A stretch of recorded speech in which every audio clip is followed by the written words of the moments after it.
Buenas noches.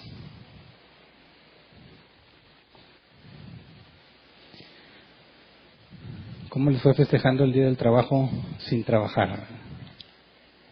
Muy buena idea, ¿verdad? Vamos a continuar con nuestro estudio de Génesis. Hoy vamos a estudiar el capítulo 39. Así que por favor acompáñenme a Génesis 39, versículo 2. Génesis 39, 2. Dice: Ahora bien, el Señor estaba con José y las cosas le salían muy bien. Mientras José vivía en la casa de su patrón egipcio, y hasta ahí llega el versículo. De aquí saco el nombre del tema: Dios estaba con José. Y bueno, Moisés retoma el tema que dejó en el capítulo 37. Luego nos habló de lo que sucedió con Judá y su nuera Tamar. Lo último que habíamos sabido de José es que lo habían vendido y un tal Potifar lo había comprado. Y en este capítulo 39 se retoma la historia de José y nos dice lo que sucedió. Pero recordemos lo último que habíamos visto de José en Génesis 37-36. Dice: en Egipto los madianitas lo vendieron a un tal Potifar, funcionario del faraón y capitán de la guardia. Y habíamos visto que el nombre Potifar se traduce como regalo de Ra. Y Ra era el dios del sol egipcio, era el regalo de Dios. El nombre que sí le pusieron, no sabemos si era de nacimiento o si le cambiaron el nombre, como veremos que más adelante Faraón le cambia el nombre a José, con un significado según la situación que estaba enfrentando la nación y lo que José iba a hacer al respecto. En el caso de Potifar es un regalo del dios del sol, y cuando dice que era capitán de la guardia, se nos dice que en realidad era jefe de los verdugos. Por consecuencia estaba a cargo de los prisioneros. Esto es importante para lo que vamos a ver en este capítulo.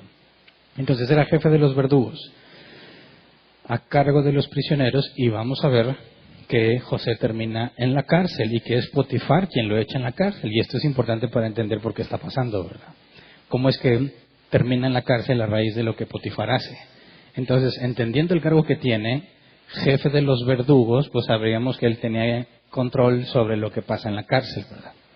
Pero bueno, nos hicimos la pregunta: si Dios vio la injusticia que se le hizo a José, ¿verdad? José era usado por su padre para que fuera a ver lo que sus hermanos estaban haciendo y luego le informara, ¿verdad? Sus hermanos lo odiaban porque José era el favorito de Jacob. Cuando tuvo estos sueños lo odiaron aún más, ¿verdad? Y los sueños de José indicaban que él se sentía especial. Vimos que cuando él le contaba los sueños a sus hermanos, la primera vez pudo haber sido de inocencia, la segunda vez, dije yo, ya era intencional. Si ya sabe que a sus hermanos le cae mal que cuente eso y todavía se los cuenta, me parece que José también molestaba a sus hermanos intencionalmente, ¿verdad? Las cosas terminaron mal. Y nos hicimos una pregunta: ¿por qué, si Dios es bueno, por qué permitió que se hiciera semejante maldad, ¿verdad? Si Dios es bueno, ¿por qué no evitó que José fuese vendido? Y voy a hacer esta pregunta constantemente porque este capítulo se presta para hacer el papel de ateo y preguntarnos el por qué hace Dios las cosas como las hizo, con una, digamos, forma ya tradicional de los ateos al referirse a Dios, porque dicen: mira, la diferencia entre tu Dios y yo es que si yo veo que se está haciendo algo malo, yo intervengo. Y si tu Dios fuese bueno, no dejaría que las cosas malas pasaran, ¿verdad? Dicen: ¿por qué si tu Dios es bueno, por qué deja que las cosas malas pasen? ¿Por qué dejó que vendieran a José? Diría cualquier ateo, y yo he escuchado sus argumentos: yo hubiera impedido que José fuese vendido. Si yo estuviese ahí, yo hubiese hecho algo al respecto. Dice: pero tu Dios no hace nada. Y eso es lo que vemos en la gran mayoría de las situaciones difíciles, ¿verdad? Vemos que Dios tiene poder para actuar, Dios tiene poder para evitar muchas cosas, pero no hace nada. Entonces, para algunos, el hecho de que Dios haya permitido que José fuese vendido de esa manera ya sería motivo de cuestionarnos si realmente ese Dios de los cristianos es un Dios bueno, ¿verdad? Pero espérate que leamos este capítulo, porque suceden cosas peores. Y sin embargo se nos asegura, como leímos en el versículo 2, que Dios estaba con José. Por eso es importante analizar este capítulo a detalle, ¿verdad? Entonces, leamos Génesis 39, versículo 1 al 3, para entender lo que pasó inmediatamente después de lo que se nos dijo de que había sido comprado por Potifar. Dice, cuando José fue llevado a Egipto, los ismaelitas que lo habían trasladado allá lo vendieron a Potifar, un egipcio que era funcionario del faraón y capitán de su guardia. Ya vimos que era jefe de los verdugos, ¿verdad? Según el contexto egipcio. Ahora dice el versículo 2, ahora bien, el Señor estaba con José y las cosas le salían muy bien. Mientras José vivía en la casa de su patrón egipcio, éste se dio cuenta de que el Señor estaba con José y lo hacía prosperar en todo. Ahora, dice que el Señor estaba con José. Y dices, ¿y por qué está con José? ¿De qué le sirve si es un esclavo? Si Dios estuviera con José, lo hubiera liberado, ¿no? O eso pensaríamos. Si me está yendo mal, fui vendido como esclavo y soy esclavo, pero Dios está conmigo, dices, porque sigo siendo esclavo, ¿verdad? Si Dios está conmigo, ¿por qué no me hace un hombre libre? ¿Qué mejor que la libertad? Dice, Dios estaba con José, el Señor estaba con José y las cosas le salían muy bien. Es decir, el hecho de que las cosas le salieran muy bien, esa es la evidencia de que Dios estaba con él. Entonces, no podríamos decir que nada más era bueno en su oficio, en su trabajo, sino que era excelentemente bueno, porque el hecho de que le salieran muy bien las cosas era señal de que Dios estaba con él, al grado que Potifar se dio cuenta de que el Señor estaba con José. Pero, partiendo de que él es un egipcio, no hay nada en la Escritura que indique que Potifar conocía al Dios de Abraham, de Isaac y de Jacob. Más bien, si consideramos el contexto egipcio, lo que nos dice aquí Moisés es que Potifar estaba consciente de que José tenía una habilidad tan particular que no provenía simplemente del género humano. Es decir, que las deidades estaban con José. Partiendo de un contexto egipcio con múltiples deidades, dado que nunca se nos dice que Potifar tenga conocimiento alguno del Dios de Abraham, de Isaac y de Jacob, ¿cómo se daría cuenta de que Dios está con él? Bueno, precisamente por la habilidad sobrenatural que tiene José para hacer las cosas. Pero, ¿cómo le llamamos a este conocimiento particular que no es meramente de tener algo en tu cerebro, sino cómo hacer las cosas? ¿Cómo se llama el conocimiento de saber cómo? Sabiduría. Entonces, si a José le salen muy bien las cosas, ¿cómo se le llama a esa habilidad que tiene? Sabiduría. Sabe cómo hacerlo. Entonces, podríamos decir, cambiando un poco las palabras, sin cambiar el objetivo de lo que se nos transmite, podríamos decir que la sabiduría de José demostraba que Dios estaba con él. Es decir, José tenía sabiduría que venía de Dios. Y era tan evidente que el mismo Potifar se daba cuenta. La señal de que José era bendecido por Dios era su sabiduría. Sabe cómo hacer las cosas. ¿Verdad? Ahora, cuando nos dice también, mientras José vivía en la casa de su patrón egipcio, este se dio cuenta de que el Señor estaba con José y lo hacía prosperar en todo. ¿Cuánto tiempo te imaginas que tuvo que haber pasado para que Potifar se diera cuenta de que José era muy sabio? Entonces, recién compras un esclavo, ¿te das cuenta que es muy sabio? Claro que no, ¿verdad? Tuvo que haber primero una situación, un problema en el cual José tuvo que ayudar a resolverlo, ¿verdad? Si es el recién llegado, no está a cargo de nada, ¿verdad? Es un desconocido, ¿verdad? Ahora, ¿hablaba egipcio? No. ¿Qué tuvo que pasar primero? Saber hablar el idioma. Así que, ¿cuánto tiempo te gustaría que haya pasado entre que lo compraron hasta que Potifar se dio cuenta de lo sabio que es? Tuvo que haber pasado mucho tiempo. Primero, aprender el idioma, ¿verdad? Y luego, ganarse poco a poco la confianza para hacer distintas responsabilidades. ¿Y cómo sabes que alguien es muy sabio? Bueno, porque tienes la experiencia y la evidencia al ver las cosas que hace, cómo las hace y cuáles son los resultados de eso que hizo. Tú no puedes ver a alguien decir, este es muy sabio, sin verlo en acción, ¿verdad? Así que no se nos especifica cuánto tiempo ha pasado, pero tuvo que haber pasado una buena cantidad de tiempo para que comprenda el idioma y para que quien lo compró, que es Potifar, se dé cuenta que en realidad es muy sabio, al grado que digan, esto viene de los dioses. Esta sabiduría que tiene no es simplemente humana. Hay algo más allá detrás de esa sabiduría. Y eso es el testimonio que se nos da de José. Encontré un comentarista que dice, tal vez José atribuyó su prosperidad a una bendición especial de parte de Jehová, como dice la Reina Valera 60, a partir de, o de parte del Dios de la Biblia. De manera que Potifar conocería del Dios de Abraham, de Isaac y de Jacob por medio del testimonio de José. Es decir, o Potifar en su contexto egipcio determina que hay algo sobrenatural en José, o José mismo dio testimonio de sus habilidades que venían de parte de Dios. El punto importante es que antes de esto no se nos menciona que José fuese sabio. Así que algo más pasó, ¿verdad? De ser el hijo consentido de Jacob y de tener conflicto con sus hermanos, nunca se nos habló como un hombre sabio, como alguien sabio. Dijimos que fue vendido alrededor de los 17 años de edad.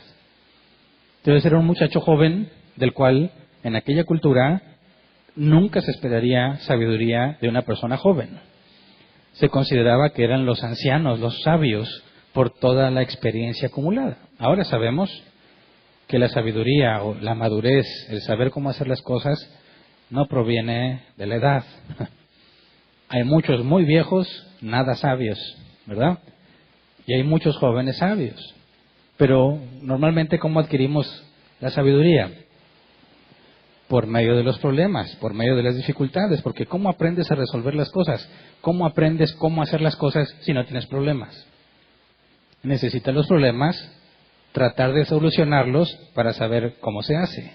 De hecho, desde esta perspectiva, no sé si lo habéis visto así, todo trabajo consiste en solucionar problemas. ¿Quieres que te paguen más? Los problemas que debes solucionar son más grandes y más graves. Mientras más grande y complejo sea el problema que debes solucionar, más te van a pagar, ¿verdad? Si tú quieres estar así, no, yo no quiero muchos problemas en mi trabajo, yo quiero tranquilo, no esperes un gran sueldo. Porque cualquier otro puede hacer ese mismo trabajo y resolver los mismos problemas que tú resuelves. Digo, a veces es asombroso ver que muchas personas hacen un gran esfuerzo físico en su trabajo y reciben muy poco salario. Y hay otros que físicamente prácticamente no hacen nada, pero reciben mucho salario. Y a veces piensas que injusto.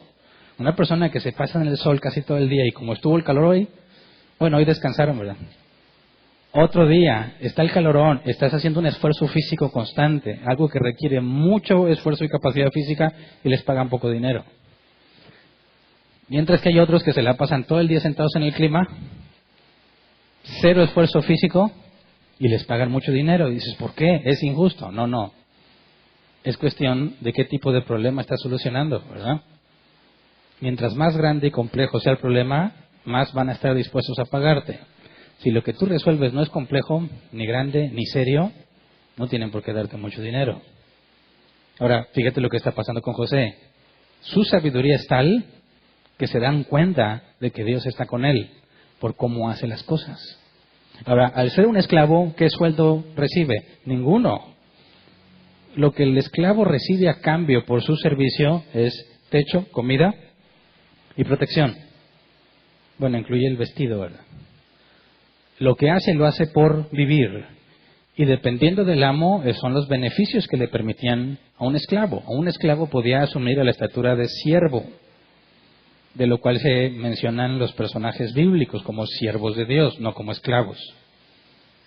De manera que un siervo, históricamente podemos saber que incluso podía casarse, pero ya vimos que la esposa y los hijos que un esclavo tengan no son de él, sino de su amo. Un siervo podía tener una casa donde vivir para él, que no era de él, pero tenía ese beneficio. Entonces podemos empezar a comprender un poco que si queda muy evidente la sabiduría de José, nunca se nos había hablado de la sabiduría de José hasta este punto, algo pasó con él, ¿verdad? Dice, Dios estaba con José. Bueno, ¿hasta qué punto está llegando la obra de Dios en la vida de José? Potifar se da cuenta que Dios está con él. Luego dice versículo 4 al 6. José se ganó la confianza de Potifar, y éste lo nombró mayordomo de toda su casa y le confió la administración de todos sus bienes. Por causa de José, el Señor bendijo la casa del egipcio Potifar a partir del momento en que puso a José a cargo de su casa y de todos sus bienes. La bendición del Señor se extendió sobre todo lo que tenía el egipcio, tanto en la casa como en el campo. Por esto Potifar dejó todo a cargo de José y tan solo se preocupaba por lo que tenía que comer. José tenía muy buen físico y era muy atractivo. Dice, espérame. A ver, primero dejemos eso a un lado y analicemos lo demás, ¿verdad? José se ganó la confianza de Potifar. Tuvo que haber pasado tiempo, ¿verdad? Se dio cuenta que era muy sabio, se gana su confianza, dice, lo nombró mayordomo de toda su casa y le confió la administración de todos sus bienes. Es la posición más alta a la que un esclavo puede llegar en calidad de siervo.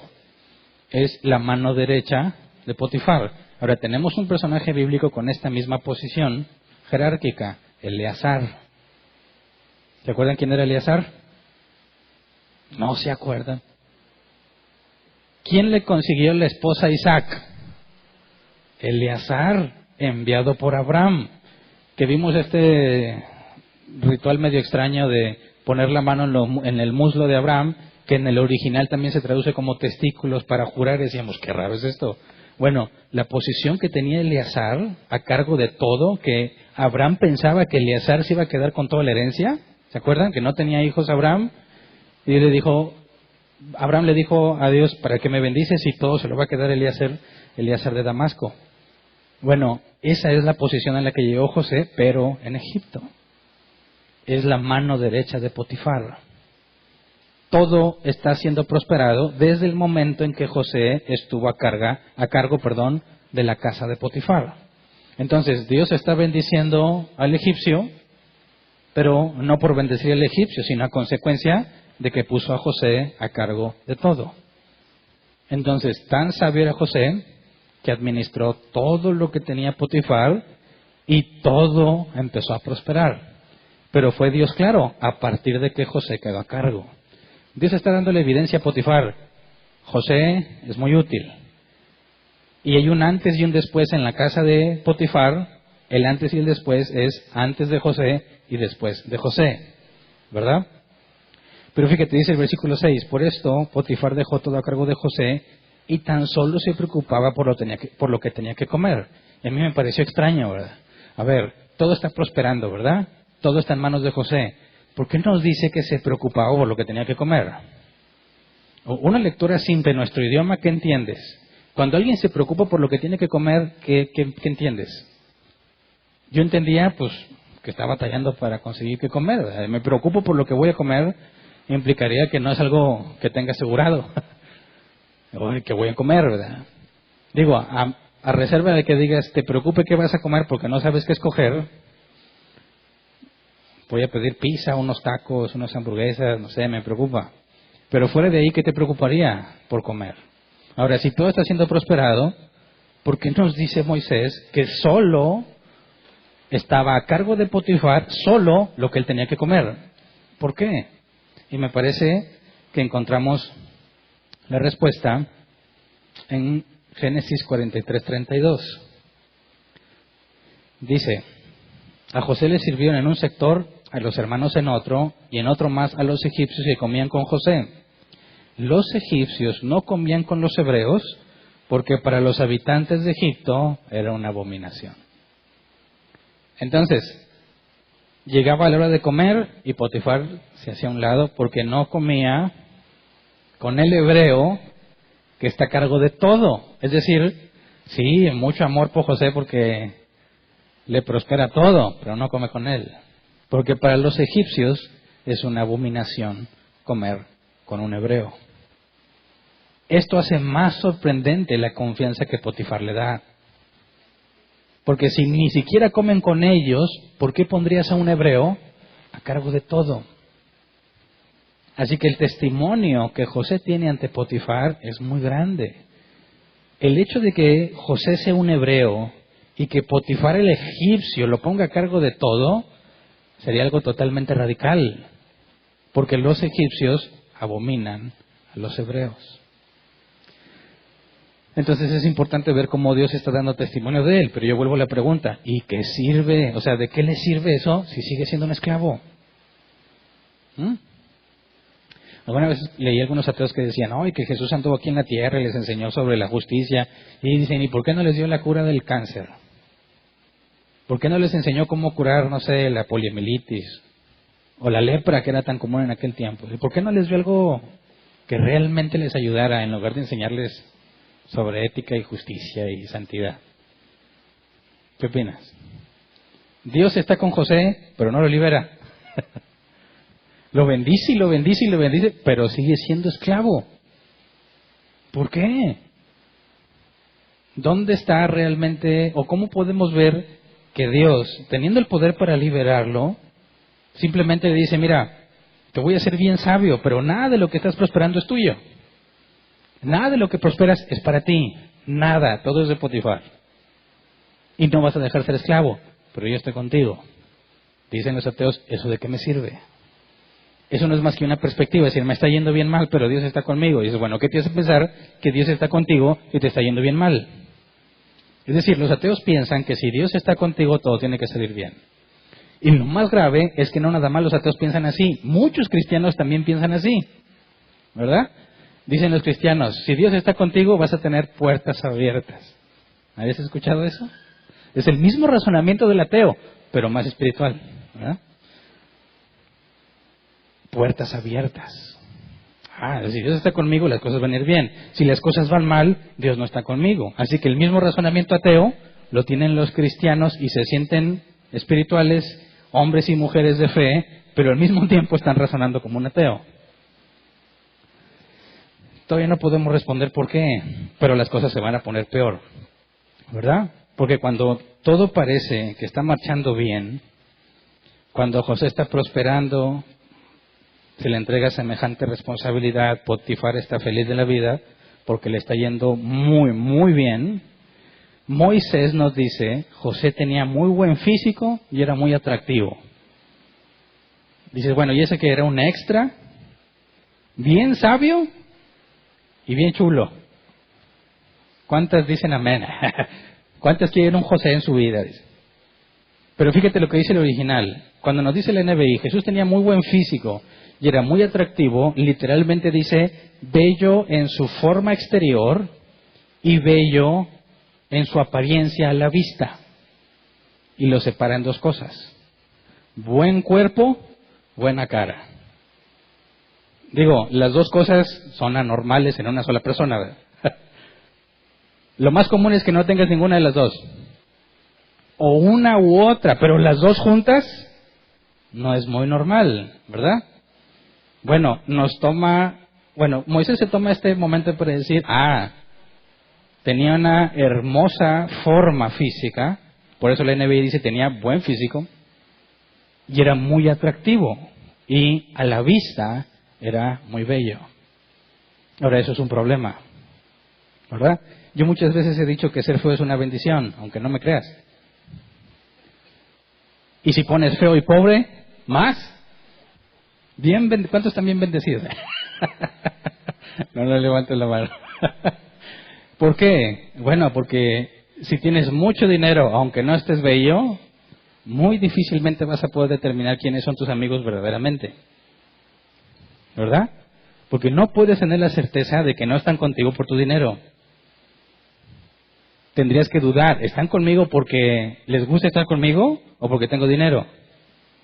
Porque se suben a mi carro o vienen a mi casa, a mi alberca, juegan con mis cosas, o porque les picho cosas, porque etcétera, etcétera. Pero si estás bien pobre y tienes amigos que se juntan contigo, ¿por qué ha de ser? Simplemente porque les caes bien. Esos son amigos de los buenos. Ahora, si estás guapo o bello y una muchacha quiere platicar contigo, ¿por qué? ¿Por qué será? ¿Porque le gustas internamente?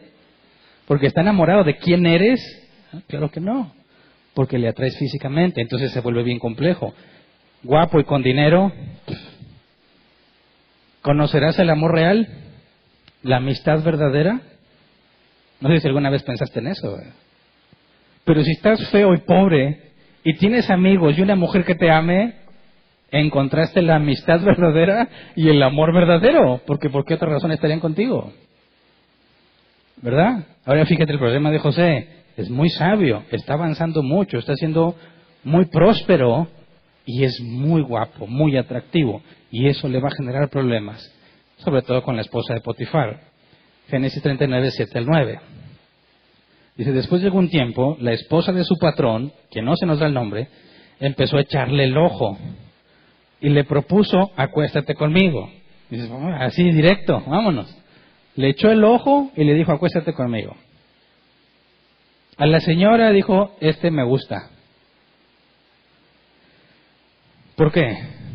¿Cómo es que pasa eso? Yo no sé, yo pensé muchas veces, ¿qué le pasa a esta señora? Así, luego echó a los perros, vámonos. ¿Era normal? ¿Era una señora muy, muy fisgona? ¿Tenía problemas en su comportamiento sexual? ¿Eso era algo normal en aquel entonces o no? Lo que encontré es que históricamente se sabe que las mujeres egipcias, aún casadas, se distinguían por su libertinaje y su inmoralidad y no estaban condenadas a vivir en aislamiento, es decir, no se consideraban como fieles a su marido, sino que se les permitía mezclarse libremente con distintas parejas sexuales. Eso era lo normal entre las mujeres que podían darse esos lujos. Las más pobres no vivían así. Tenías que tener cierta categoría para poder decir, pues yo me acuesto con quien quiera. Y era normal en las mujeres casadas egipcias. Así que esta mujer simplemente está haciendo como todas las demás eran. No había algo particularmente mal en la esposa de Potifar. Esa era la costumbre de las mujeres egipcias. Entonces esta mujer, esta señora, pues dijo, está guapo, es mi esclavo. Así fácil, acuéstate conmigo. Eso es lo normal en aquel entonces. Eso nos da una referencia de cómo era la sociedad egipcia, cómo vivían en matrimonio, porque el matrimonio no se parecía nada a lo que conocemos en esta parte del mundo, ¿verdad? No se parece nada a lo que vivió Abraham. Allá las mujeres casadas de cierta reputación podían tener las parejas sexuales que quisieran. Por eso es que fría y abiertamente le dice a José, acuéstate conmigo. Es lo normal. No está pidiendo nada fuera de lo que normalmente se hace. Ahora, yo muchos años, y así me enseñaron, a ver esto como algo excepcional, ¿verdad?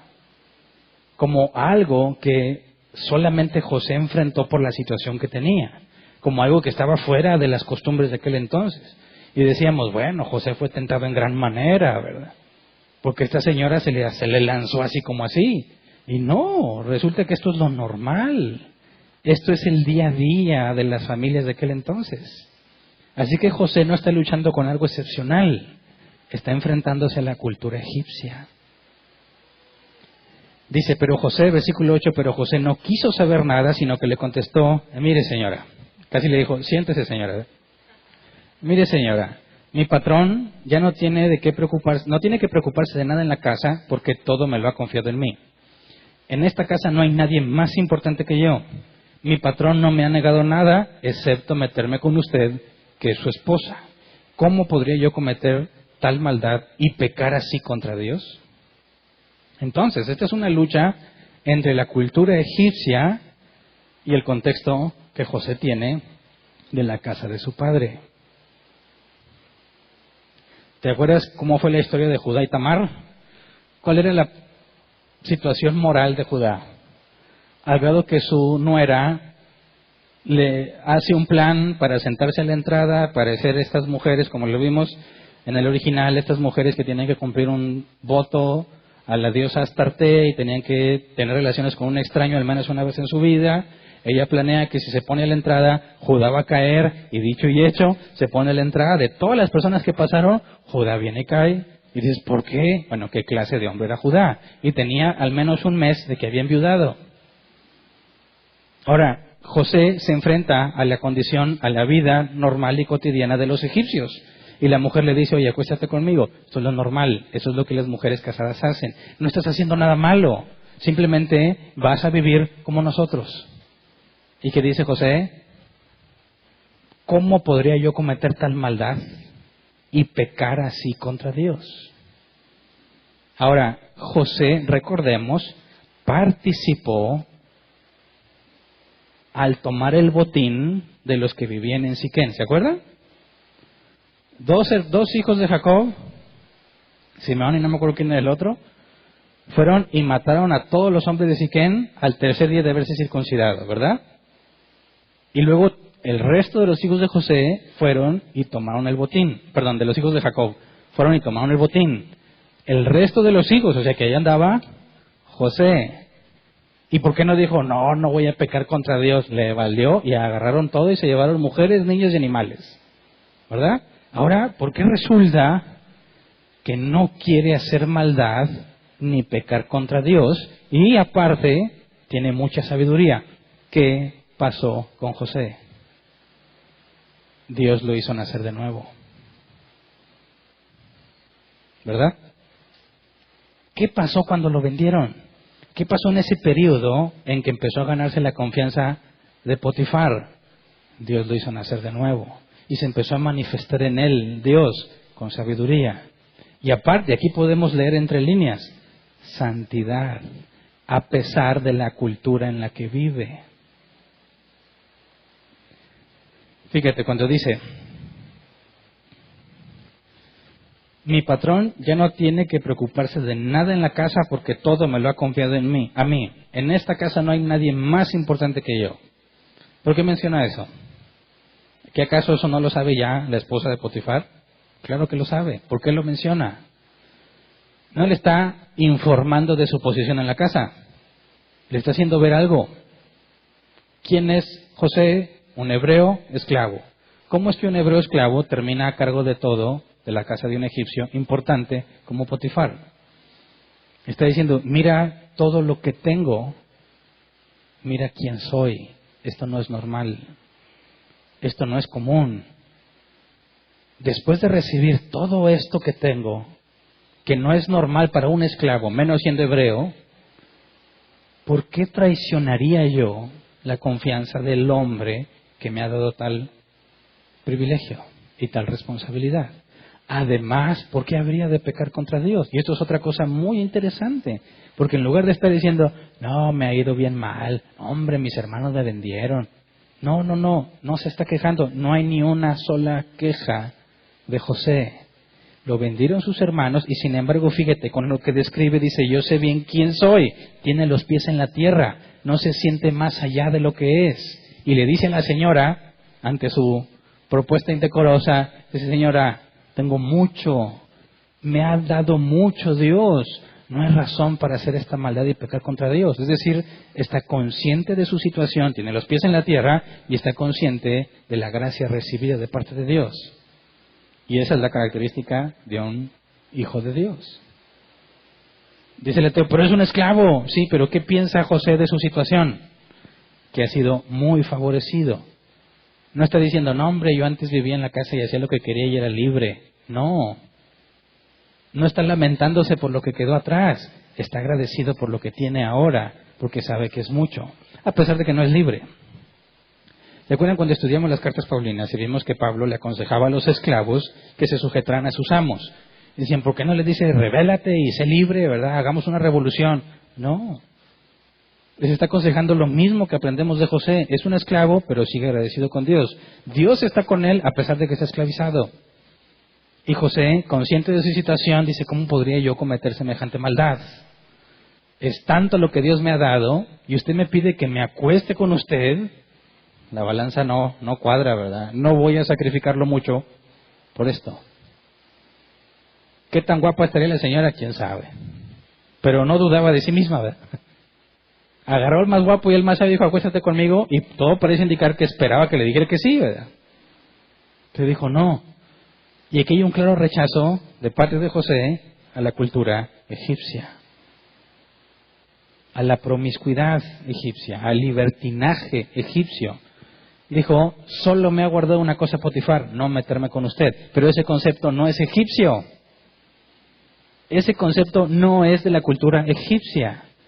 Eso está basado en los decretos divinos. A Dios no le agrada el adulterio.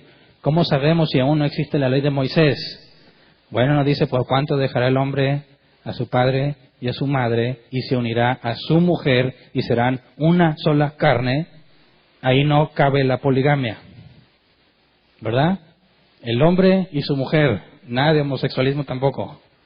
Una sola carne. Fidelidad para toda la vida. Llega doña Potifar, acuéstate conmigo, dice, no, ¿por qué voy a pecar contra Dios? Para ustedes es normal, pero no es agradable a los ojos de Dios. Así que vemos que José está en la cultura egipcia, pero no acepta la cultura egipcia. Se mantiene al margen de lo que es normal para los egipcios. Si José aceptara, a los ojos de los egipcios no está haciendo nada fuera de lo normal, pero a los ojos de Dios es pecado. Y eso es lo que José decide, no voy a pecar. Dios me ha dado tanto, ¿cómo haría yo semejante maldad? Así que me parece que es muy claro el nuevo nacimiento en José. Y que a raíz de que fue vendido, ahora hay un nuevo hombre en José que no se parece al que nos describió anteriormente, ¿verdad? Entonces empezamos a ver un poco más de lo que Dios está haciendo con José internamente. José ya no es el mismo, ¿verdad? Pero la señora no se da por vencida. Versículo 10 al 12 dice, y por más que ella lo acosaba día tras día para que se acostara con ella y le hiciera compañía, José se mantuvo firme en su rechazo. Ahora, esto nunca me lo contaron a mí. Siempre que había congresos para jóvenes o pláticas para jóvenes, casi siempre nos hablaban de José y doña Potifar. Era de ley prácticamente. De que aguántate, huye. Y a mí me decían, mira, José hasta se fue corriendo desnudo porque la señora quería con él. Y yo me imaginaba, ¿por qué estaría desnudo José? De manera que la señora le lo pescó y le quitó la ropa. No, pues qué situación tan incómoda, ¿verdad? Y él prefirió salir corriendo desnudo. Me decían, así tienes que hacerle tú. ¿Bajo qué condiciones estaré yo desnudo y alguien me quitará la ropa, verdad? No lo cuadro. Pero me decían, fue una situación especial, resistió la tentación y ¡pum!, se libró. Ok. Sí, pero aquí dice que la señora le insistía día tras día. Y él seguía firme en su rechazo. No fue una vez. Era un problema diario, cotidiano. Bien insistente la señora, ¿verdad? Ándale, acuéstate conmigo. No. Ándale, acuéstate conmigo. Día tras día, día tras día. Versículo 11. Un día, en un momento en que todo el personal de servicio se encontraba ausente, José entró en la casa para cumplir con sus responsabilidades. Y el hecho de que se nos dé el detalle, entró en la casa para cumplir con sus responsabilidades, preguntaríamos primero, ¿la casa de quién? No, la casa de José, ¿no? La de Potifar. Ahora, si la señora todos los días le está insiste y insiste, ¿para qué va y se mete a la casa? Para cumplir con sus responsabilidades. Es decir, no es José quien fue a meterse a la casa a ver si estaba la señora. No, tiene que estar ahí para cumplir con sus responsabilidades. Y ahora esa es otra cosa interesante. José no se mete en esa casa a menos que se vea forzado a hacerlo para cumplir con su trabajo. Esto es importante porque dice el versículo 12. Entonces la mujer de Potifar lo agarró del manto y le rogó, acuéstate conmigo. Le rogó. Pero José, dejando el manto en manos de ella, salió corriendo de la casa.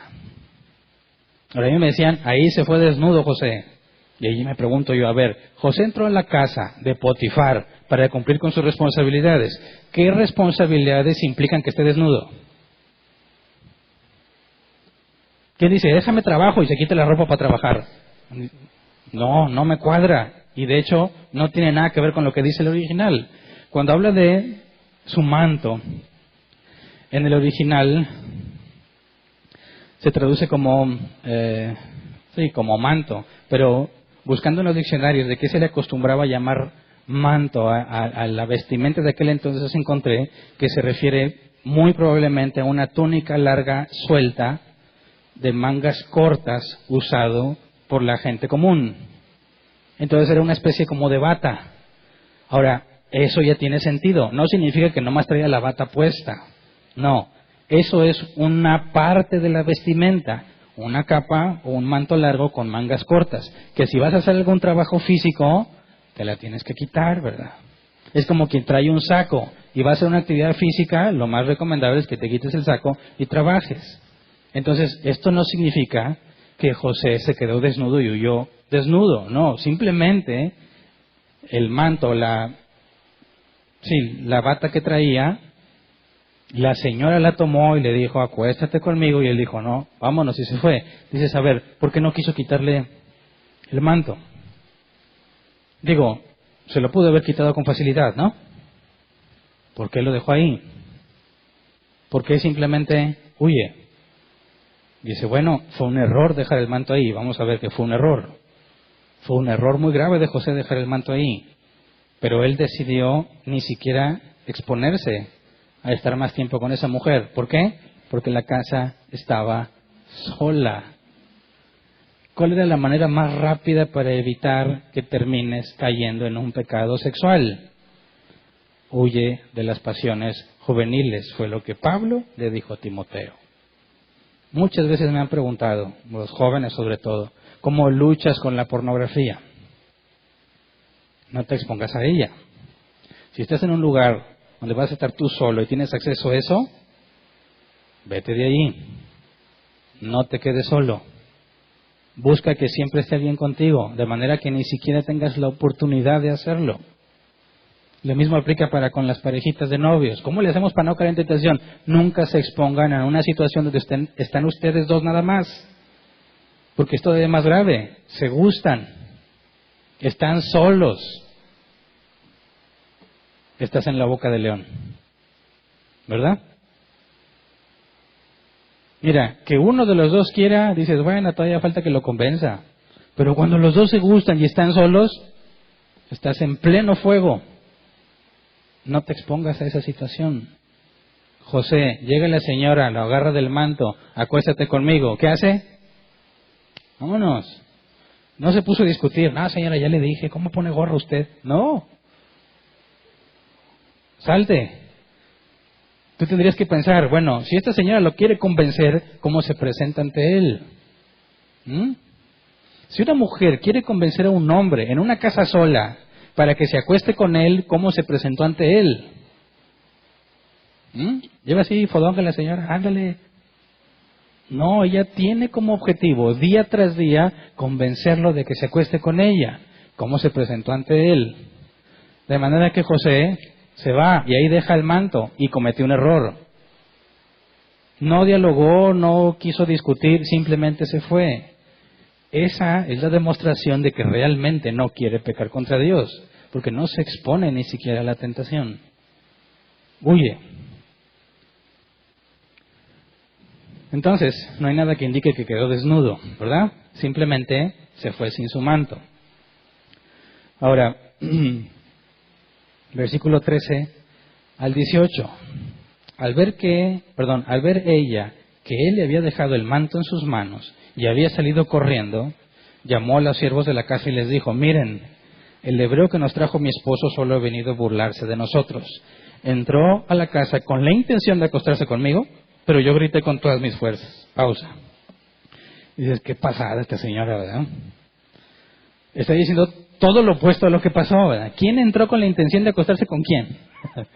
Es la señora la que entró con esa intención, pero ya se cansó de que José nomás le dice que no, y que no, y que no. Y en ese momento en particular, que ella tenía todo a su favor, la casa estaba sola, José se va, le deja el manto y ella dice, este manto me sirve para vengarse de José, porque la rechaza. Y decide usar el manto como evidencia de que José trató de abusar de ella, de que fue algo planeado. ¿Por qué otra razón tendría ella el manto de José? Así que definitivamente fue un error de José dejar el manto en las manos de esta señora loca, ¿verdad? Fue un grave error. Dice versículo 15, en cuanto me oyó gritar salió corriendo y dejó su manto a mi lado. La mujer guardó el manto de José hasta que su marido volvió a su casa. Entonces le contó la misma historia. El esclavo hebreo que nos trajiste quiso aprovecharse de mí. Pero en cuanto grité con todas mis fuerzas salió corriendo y dejó su manto a mi lado. Ahora ponte en los zapatos de Potifar. Llegas y ves a tu esposa asegurando que el esclavo hebreo, ¿por qué tiene que resaltar que es hebreo? Porque para los egipcios, los hebreos son abominación, hasta para comer con ellos. ¿Cómo se atrevió Potifar a darle tanta confianza a un hebreo? Fíjate lo que dijo la señora primero. Miren, el hebreo que nos trajo mi esposo solo ha venido a burlarse de nosotros. No está hablando de ella nada más. Está diciendo, este hebreo vino a burlarse de todos nosotros, todos. ¿Cuántos hebreos había en ese lugar? Uno, José.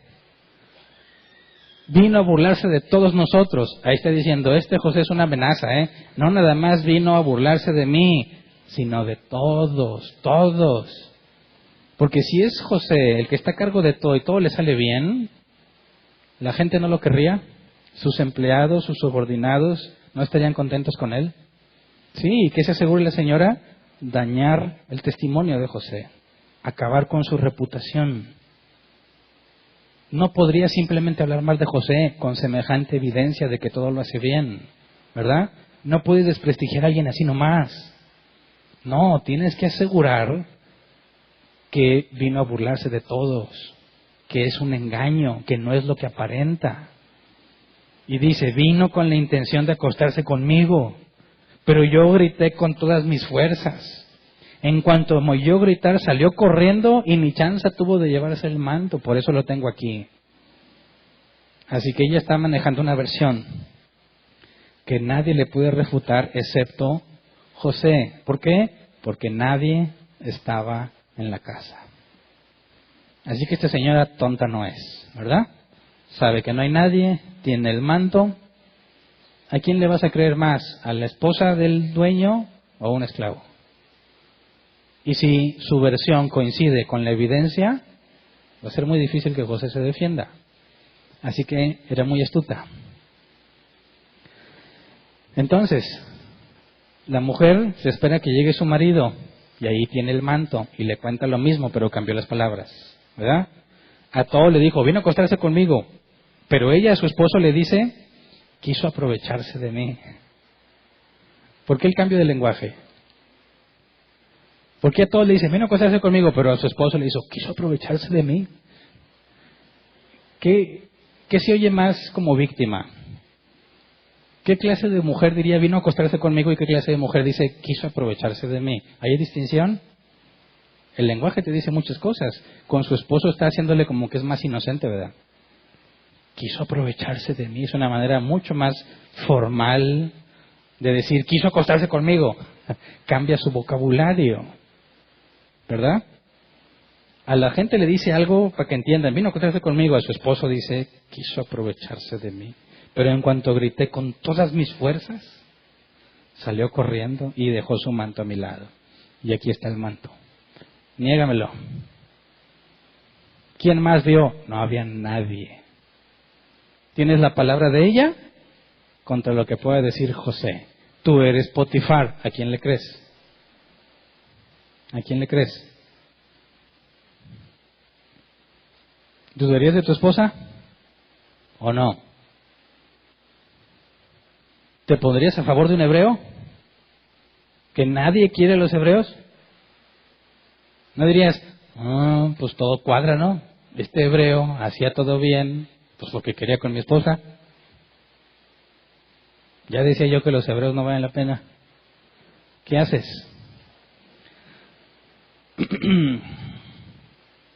Versículo 19. Cuando el patrón de José escuchó de labios de su mujer cómo le había tratado el esclavo, se enfureció. Versículo 20. Y mandó que echaran a José en la cárcel donde estaban los presos del rey. Hasta ahí. Fíjate bien, se nos da este detalle. En la cárcel donde estaban los presos del rey. Es decir, no es la cárcel pública. Es una cárcel especial para los que el rey en persona manda echar. Así que, ¿cuál cárcel crees que es peor? ¿La pública o la especial donde van los presos del rey? ¿Cuál? Este detalle es importante. Hace la distinción. No lo echó en cualquier lugar. Ahora, ¿por qué lo echó ahí? ¿Quién es el encargado de ese lugar? Potifar. Y esta cárcel, yo me imagino que si es especial para los presos del rey, tendría que ser un lugar mucho peor que cualquier cárcel pública, ¿verdad? Porque ahí van los enviados especiales.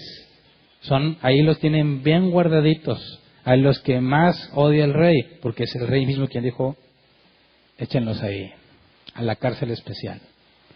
Entonces, decimos, ¿por qué? ¿Por qué no trajo a alguien que investigara cómo estaba la justicia egipcia? No, pues Potifar es el jefe de los verdugos.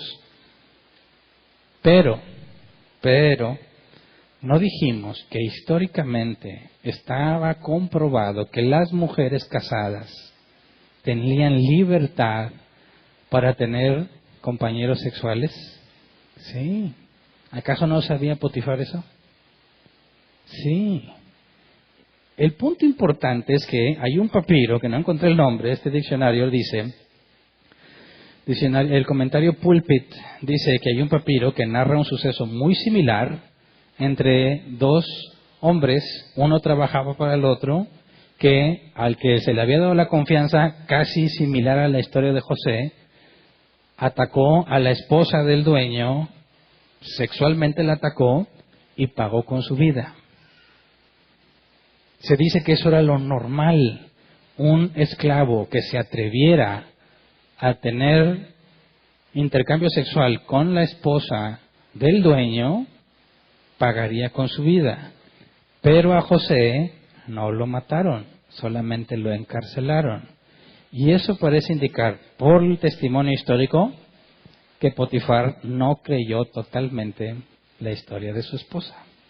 Si le hubiese creído totalmente, lo hubieran matado. Simplemente lo encarceló. Así que haber escuchado a su señor y le dio mucho coraje, ¿verdad? Pero ¿por qué le dio coraje? Si ya sabe que las señoras egipcias así son. ¿Con quién le dio más coraje? ¿Con José o con su mujer? No sé, pero sería una situación bien complicada porque todos quieren a José, ¿verdad? Y todos saben cómo es la señora.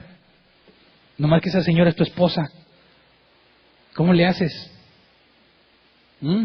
Ay, me quiso violar. José, sí. ¿Y tú le conoces el historial a la señora? Dices, no, pues está muy dudoso. Pero ¿cómo vas a dudar de tu mujer cuando ella hizo la acusación pública? ¿En qué papel quedaría Potifar si le hace caso a José? ¿Y cómo queda Potifar con todos si nomás le hace caso a la señora? Todos aman a José. Así que guárdenlo un rato en la cárcel. Y a la cárcel especial, ¿verdad? A donde van los presos del rey. Así que todo parece indicar que Potifar duda de la versión de su esposa, pero tampoco confía totalmente en José. Así que mita y mita, ¿verdad? Ni lo mata, ni lo deja libre. Lo encarcela. Sabemos que Dios está en control de todo esto, que no le podían quitar la vida. Pero, tratando de entender el contexto, podemos ver que ni 100% la versión de la esposa, ni 100% la inocencia de José. Un punto medio, lleva a la cárcel. Versículo 21. El Señor estaba con él y no dejó de mostrarle su amor. Pausa. Y dices, ¿en serio? ¿En serio no dejó de mostrarle su amor? ¿Y por qué no lo defendió? ¿Por qué no evitó que esta señora se saliera con la suya? Y dice, mira qué extraño, Dios estaba con él, pero cuando más lo necesitó, Dios no dijo nada.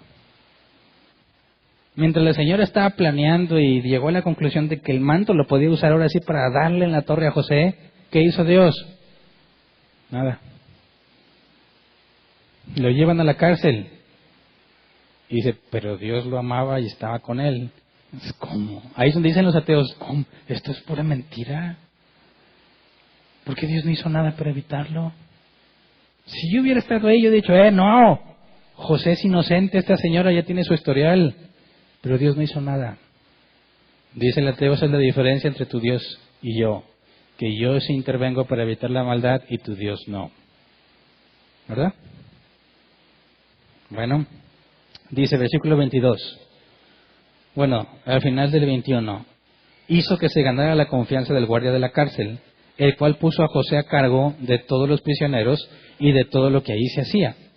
Como el Señor estaba con José y hacía prosperar todo lo que él hacía, el guardia de la cárcel no se preocupaba de nada de lo que dejaba en sus manos. Ahora pregúntame yo, ¿qué gana José haciendo este trabajo? ¿De esclavo qué se ganaba? Bueno, pues su comida, dónde va a vivir, la protección y el vestido, ¿verdad? ¿Qué ponerse? Bueno, en la cárcel, ¿qué tienen que hacer con todo esclavo, con todo prisionero? Pues tienen que protegerlo, tienen que darle de comer, tienen que sustentarlo, ¿verdad? Ahora, ¿qué gana si aparte se pone a hacer el trabajo que le corresponde a otro? ¿No te parece que se están aprovechando de él? ¿Qué beneficio obtiene? No se menciona ningún beneficio. No hay ningún privilegio especial para él. Lo que nos dice es que Dios, fíjate cómo Dios demuestra su amor, dándole chamba aún en la cárcel. ¿Tiene opción de rechazarlo siendo un prisionero? No. Le preguntaron, ¿cómo ves, José? ¿Te animas? No, es un prisionero y hace lo que le digan. También cuando era esclavo. Ahora, ¿con quién está lidiando ahí en la cárcel? Con lo peor de lo peor. Dios estaba con él y le mostraba su amor y le dio trabajo en la cárcel. Bueno, ¿cómo obra Dios entonces? ¿Qué está pasando aquí? ¿Dónde está Dios? Dicen los ateos. ¿Dónde está Dios? Dicen los cristianos, mi Dios no es así. Mi Dios quiere verme bendecido y prosperado. Bueno, díselo a José, ¿verdad?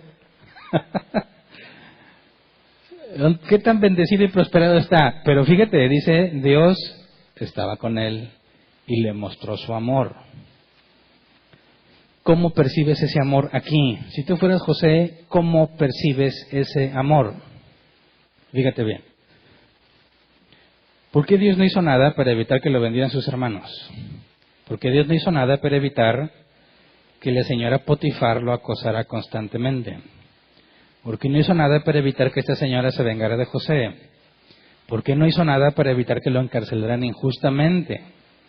¿Y por qué no hizo nada para evitar que lo pongan a trabajar en la cárcel sin recibir pago o beneficio alguno? Porque si Dios lo ama y está con él, ¿por qué no hace nada? ¿Qué gana José? ¿Qué ha ganado José hasta este punto? ¿Puedes ver algo? ¿Qué ha ganado José? ¿Puedes ver algo? Mencióname algo que José ganó. ¿No? Sí ha ganado. Primero, al venderlo, conoció a Dios. ¿Verdad? Dios lo hizo nacer de nuevo. Segundo, recibió sabiduría. A tal grado que Potifar dijo los dioses lo bendicen. ¿Qué más? Si se hizo cargo de toda la casa de Potifar, y este era un hombre importante en Egipto, ¿qué aprendió José? Sabe mejor que nadie administrar los bienes y los beneficios dentro de la cultura egipcia. Aprendió administración y lo aprendió muy bien. Y después en la cárcel, ¿qué sigue haciendo José? Administrando.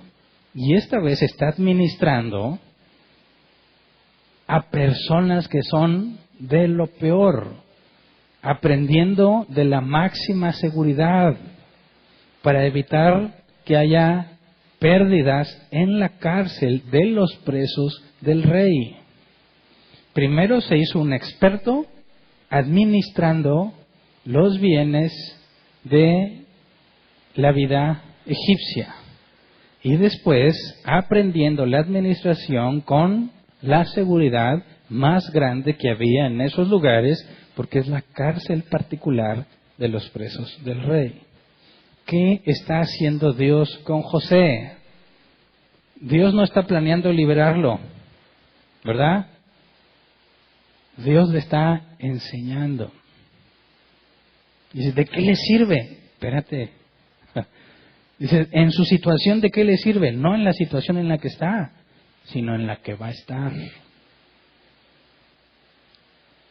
Fíjate bien, el mundo pensaría que Dios no ama a José con todo esto que le está pasando.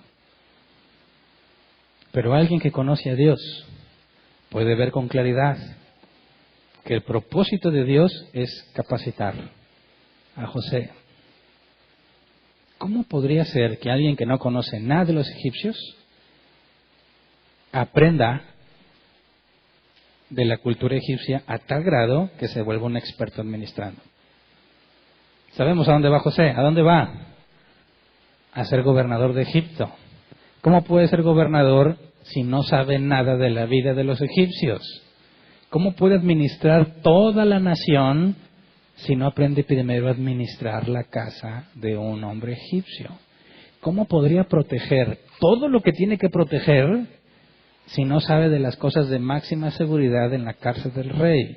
Fíjate bien, José se está volviendo un experto en administrar cosas de la vida normal y cosas de extrema seguridad antes de que su situación cambie. ¿Me explico? Todavía no podemos responder con toda la información porque Dios no lo ha impedido, porque todavía no llegamos a ese punto. Pero todo esto que está pasando no ha sido en vano para José, ¿verdad? Tú te puedes preguntar, muchas veces en tu vida vas a estar en situaciones muy complicadas. Sabes que Dios tiene el poder para sacarte y no te saca. No sé si alguna vez te has preguntado eso, ¿verdad? A ver, estoy metido en este problema, ¿verdad? Dios tiene todo el poder, es todopoderoso. Él podría decir que aguante de las gemas del infinito ni que nada. Hernán ahora es rico y yo voy a ser rico, ¿verdad? Tiene todo el poder para hacerlo y no lo hace. ¿Alguna vez no le preguntaste a Dios por qué? ¿No estuviste alguna vez en una crisis económica y dices, no tengo dinero? Y la Biblia dice que todas las riquezas son de Dios. Y dices, ¿por qué no me da al menos tantito? No le pido, dame toda la riqueza, Señor, pero dame al menos poquito. ¿Qué tanto es tantito para ti? ¿Se sentirá Dios que sufrió un poco si me da un poco de ese dinero que tiene? Y no me lo da. ¿Alguna vez preguntaste por qué? ¿Por qué Dios me deja pasar por esta situación? ¿Es injusta? Yo no hice nada para merecérmela. Yo iba bien, me mete en este problema por culpa de otro, y Dios, que tenía el poder para evitarlo, no lo evitó. ¿Por qué? Bueno, esas son las preguntas del necio, ¿verdad? Del que no conoce a Dios. Y todos tenemos que pasar por ahí, ¿verdad? Tenemos que ser necios. ¿Por qué, Señor? ¿Por qué a mí? Lloras y te quejas como si fuese la desgracia más desgraciada del mundo. Hasta que empiezas a conocerlo, ¿verdad? Empiezas a entender. Y no cuando estás en el problema la primera vez, sino hasta que saliste de él. Y luego tienes que hacer eso que aprendiste en tu dificultad. Y dices, ya entendí. Yo muchos años me quejé de mi trabajo, muchos años. ¿Por qué tengo que hacer esto yo? Yo ya no debería estar haciendo esto. ¿Por qué tengo que lidiar con gente tan molesta? ¿Por qué tengo que lidiar con gente tan especial? ¿Por qué no me manda Dios unos usuarios buena gente? Hasta que trabajé por mi cuenta propia, ¿verdad? Y dije, ya sé por qué. Iba a lidiar con todo eso. Y me enseñó a lidiar con todo eso. Y ahora, gracias a Dios, todo eso me da de comer. Pero me quejé muchos años. ¿Por qué? Yo no debería estar haciendo esto. Y después digo, bueno, qué bueno, gracias a Dios que ya hice todo eso. Porque las circunstancias en las que te enfrentas, dices, esto ya lo he hecho muchas veces, ya sé cómo hacer, ya sé qué decir, ya sé cómo presentarlo, ya sé cómo manejarlo y todo sale bien. Ay, ¿cómo sabes? Si supieras cuántos años Dios me tuvo haciendo exactamente eso mismo, sin entender por qué, sin recibir beneficio alguno, hasta que Dios te pone en una situación donde precisamente eso es lo que debes hacer. José está siendo preparado, está siendo capacitado para una tarea que se le va a asignar que él ni se imagina. Y empezamos a responder la pregunta, ¿por qué Dios permite que pasen cosas malas? y no hace nada. Porque tiene un propósito en eso que está permitiendo. Porque dice la Escritura que todo obra para bien para aquellos que conforme a su propósito han sido llamados. Así que la sabiduría del Hijo de Dios consiste en ver, detectar la mano de Dios aún en los momentos más difíciles. Porque cuando vuelves a crear una situación difícil, ya no es lo mismo. Dices, bueno, duele estar aquí otra vez, pero ya he estado aquí. Ya sé qué hay que hacer. Ya sé que Dios no me deja. Ya sé que Él no me abandona. No me ha abandonado, no lo hará. Dice la Escritura, Él prometió estar conmigo todos los días hasta el fin del mundo. Así que enfrentas la vida de una forma totalmente distinta. Y, oye, ¿cómo le haces para confiar en Dios? ¿No? Si te platicar, no es obra mía, no es mérito mío. Todo lo que Dios te ha hecho pasar, yo ya sé cómo obra Él. Es cuestión de esperar. Es cuestión de decir, aquí estoy, Señor. Enséñame a soportar. Ya ni siquiera le pides que te saque de ahí. Sabes que de nada sirve. Dice, Señor, enséñame lo que tengo que aprender aquí. Enséñame para que cuando vengan los días buenos, pueda ser sabio. Y eso es lo que asombra al mundo. Y si te está yendo bien mal y confías en Dios, sí, es que no conoces a Dios. No has sido tratado por Él. Porque Dios dice, su palabra, que solo castiga y reprende al que recibe por hijo. ¿Verdad? Pero qué cosa dura es ser su hijo. Porque Dios no hace hijos malcriados, ¿verdad? Y los corrige con mano dura. Se asegura de que aprendas. Y después la vida, en cierta forma, se vuelve más entendible. José no está angustiado. No hay lucha registrada. No hay queja registrada. Sigue haciendo con su trabajo de administrador donde quiera que esté y está aprendiendo cosas nuevas. Aún no sabe para qué le sirven, ni para qué le servirán. Parece que se están aprovechando de él. Pero nada de eso está pasando. Quizás el carcelero se aproveche, porque al carcelero le pagan por lo que José hace. ¿Qué gana José? Aprendizaje, experiencia. ¿Sabes? Todos para aprender tenemos que hacer cosas que otros no quieren hacer. Sobre todo cuando sales de la escuela, ¿verdad? Dicen, no, ya soy licenciado. Y quieren que los traten como licenciados. Pero no saben hacer nada. No, compadre. Te van a maltratar como esclavo.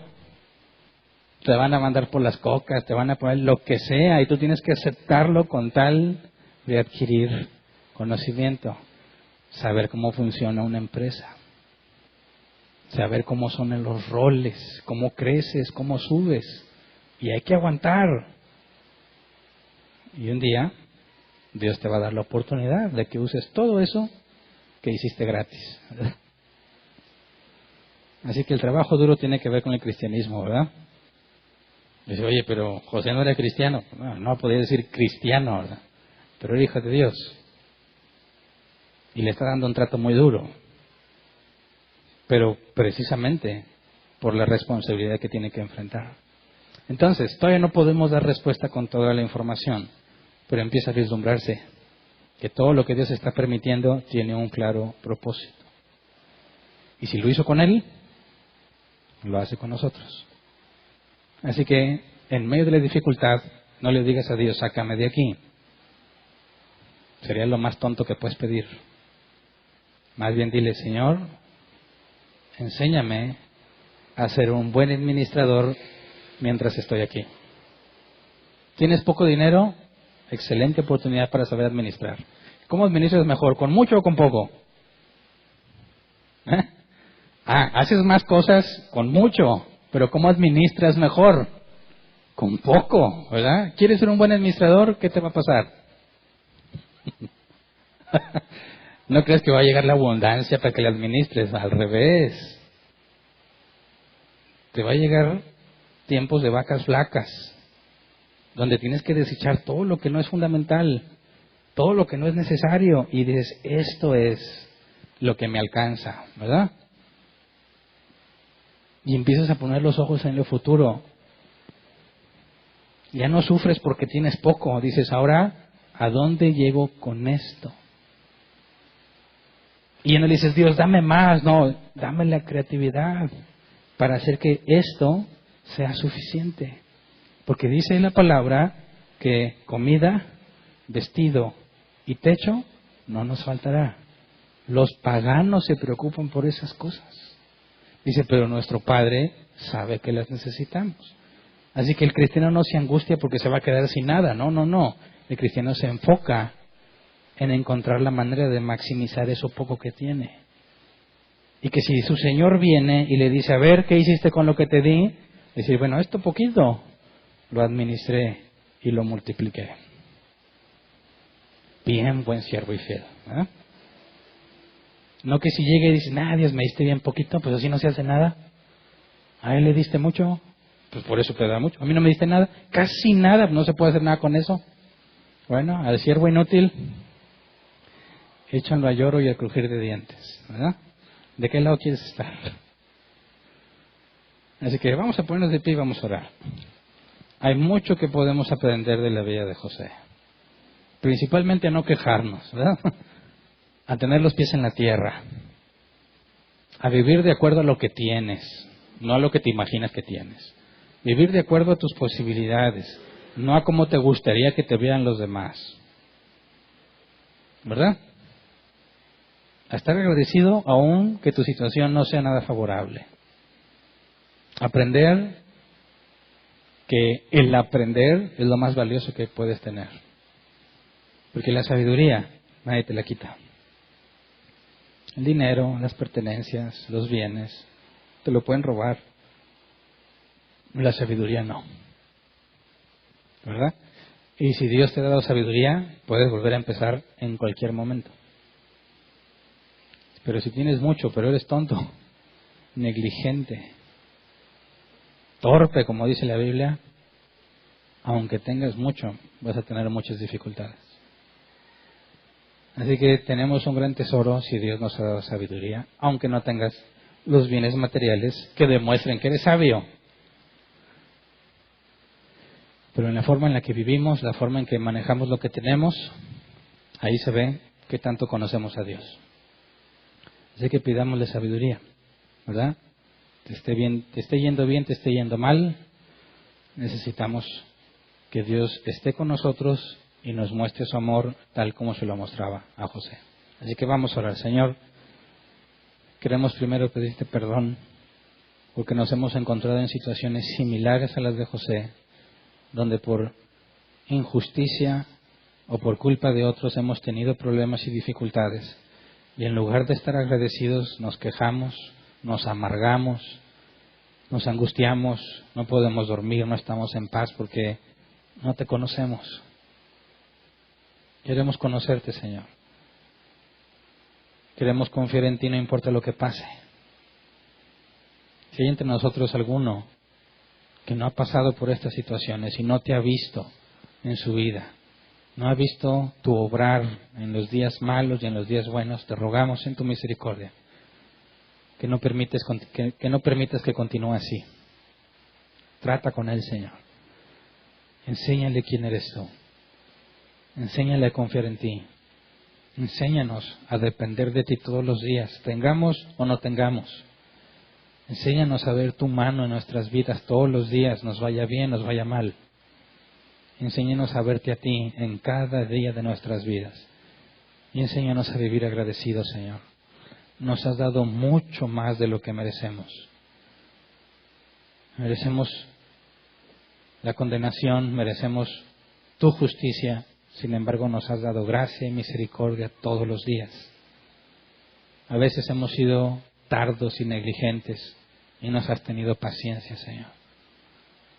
Todos los días, con paciencia, nos guías, nos enseñas, permites las caídas, nos levantas, permites que caigamos de nuevo, nos restauras nuevamente. Y todo eso, Señor, siempre funciona en nosotros, siempre nos hace entender, siempre nos hace comprender. Nos permitas ver tu mano, concédenos no negar toda la evidencia que tenemos de ti, no comportarnos con necedad y simplemente quejarnos sin considerar todo lo que hemos caminado contigo, Señor. Enséñanos a evaluar la vida de acuerdo a todo lo que sabemos de ti, no de acuerdo a nuestra situación. Enséñanos a esperar y confiar en ti por tanto que nos has mostrado de ti en tu palabra, por todas las dificultades que nos has permitido vivir, Señor, de manera que crezcamos en entendimiento, en sabiduría, en conocimiento de ti, Señor, para que seamos más humildes, para que siempre estemos dispuestos, Señor, a aceptar lo que nos mandes, confiando en que todo obra para bien, para aquellos que fuimos llamados conforme a tu propósito, Señor. Gracias por tu paciencia y tus misericordias que son nuevas cada mañana. Gracias porque si pecamos, dice la Escritura, y confesamos nuestro pecado, tú eres fiel y justo para perdonarnos, Señor. Tenemos un gran intercesor, Jesucristo nuestro sacerdote, Señor. Él pagó la deuda. Enséñanos a descansar en ti.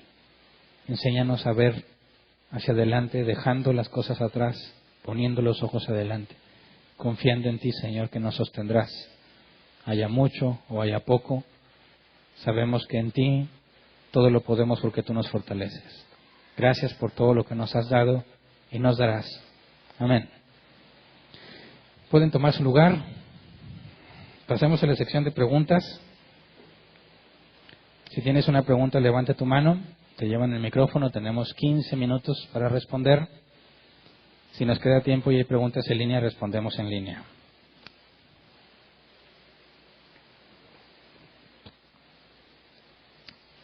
¿Listos con el contador? Porque la pregunta ya está lista. Ya. Bueno. Buenas noches. Mi pregunta es referente a lo de cuando José se queda solo con la señora de Potifar. ¿Encontraste algún comentario sobre si había una fiesta o algo de que por qué por casualidad estaba sola la casa?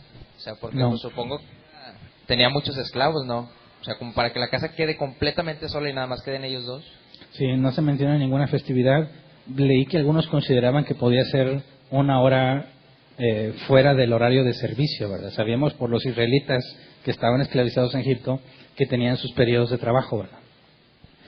Podríamos suponer que siendo José el encargado de todo, aún fuera del horario de servicio normal, habría que hacerse cargo de ciertas responsabilidades, pero no encontré más allá de eso. Gracias. ¿Alguien más? Buenas noches. Sobre la misma pregunta casi donde que habla aquí el joven,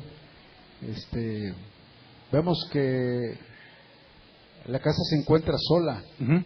y aprovecha ella pues para lanzarse, ¿verdad? Uh-huh. Y es rechazada, ¿verdad? Y dice que le quita el manto.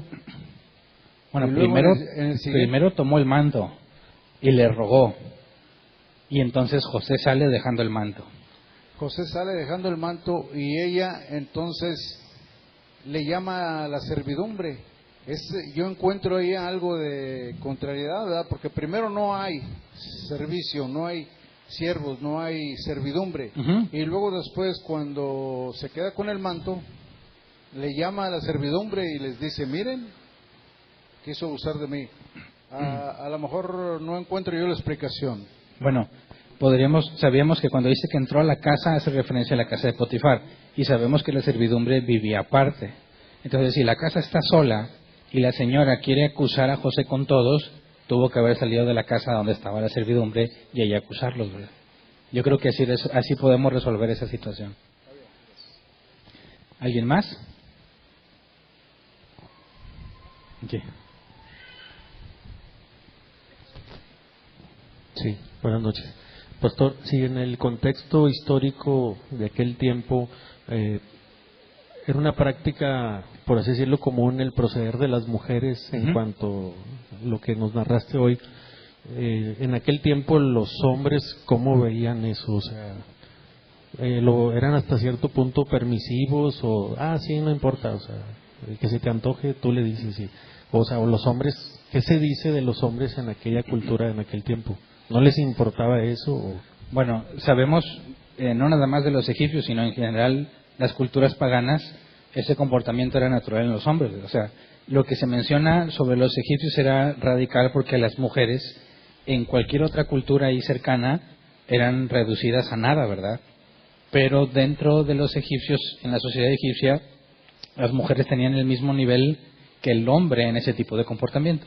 Por ejemplo, en el caso de Tamar y Judá vimos que el comportamiento de Judá era normal, relacionarse con prostitutas y todo eso, pero cuando se dieron cuenta de que Tamar no era virgen, querían matarla, quemándola a fuego. Entonces, lo radical de los egipcios era que sus mujeres eran igual que los hombres. O sea, no era que los hombres eran buenos y las mujeres no, ¿verdad? Sino que todos los hombres eran iguales en la cultura pagana y las mujeres, en el caso de los egipcios, tenían las mismas libertades que los hombres, que en las culturas de alrededor no era así. ¿Me explico? Gracias.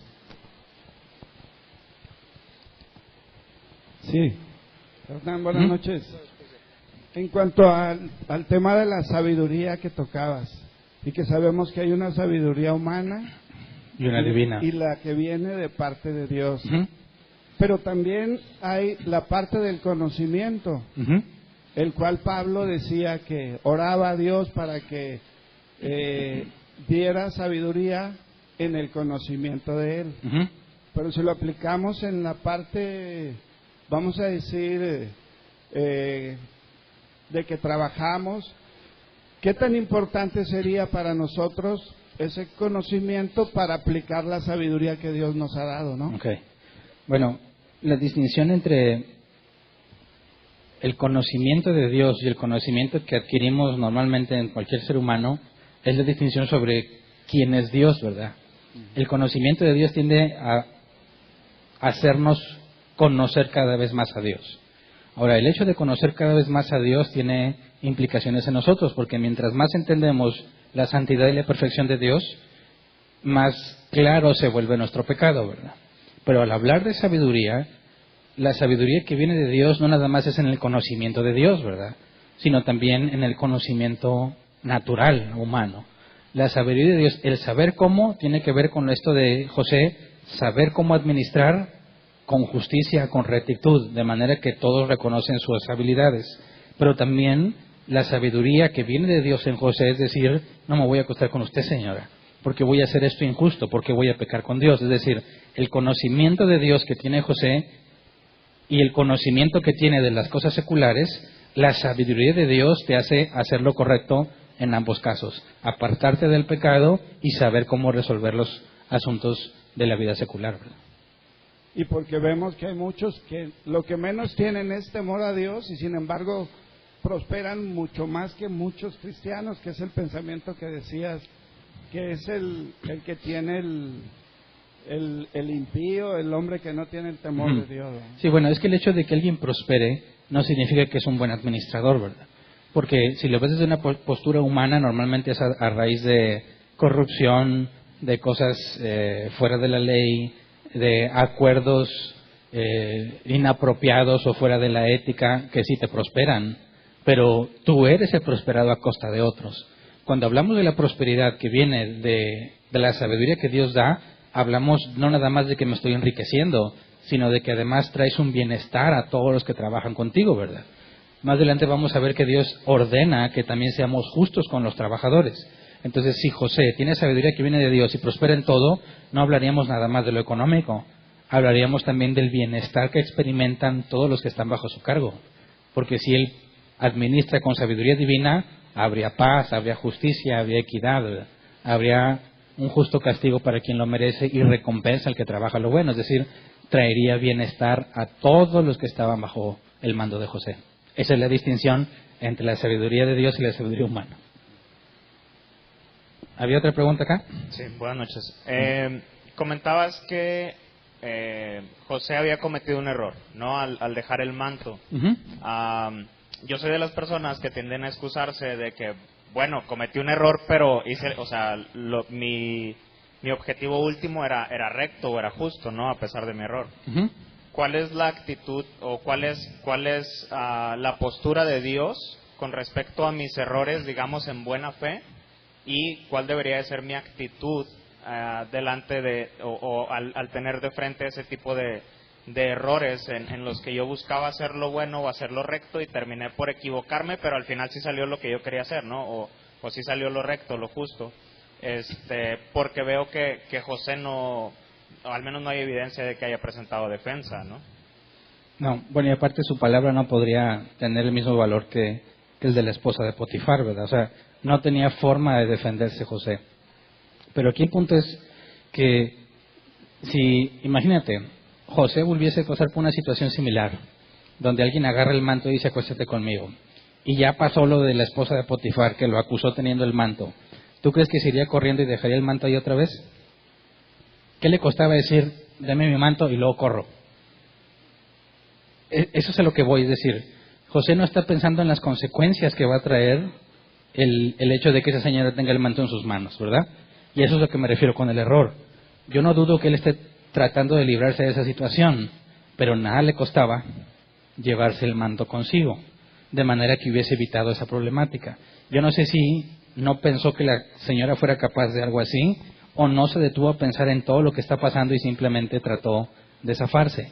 Por eso muchos piensan, y lo leí en varios comentaristas, que José sí podía sentirse tentado ante la señora y se vio obligado a huir lo más pronto posible sin considerar la circunstancia que estaba dejando ahí. Entonces ahí hablaríamos de que él, en su afán de no caer en la tentación, huye, pero comete el error de no llevarse el manto. Entonces no se trata de decir, bueno, cometió el error pero se salvó. No estoy hablando de que haya sido malo que se fuera, sino que no fue suficientemente sabio como para no dejar ese tipo de cosas en manos de alguien que lo acosa.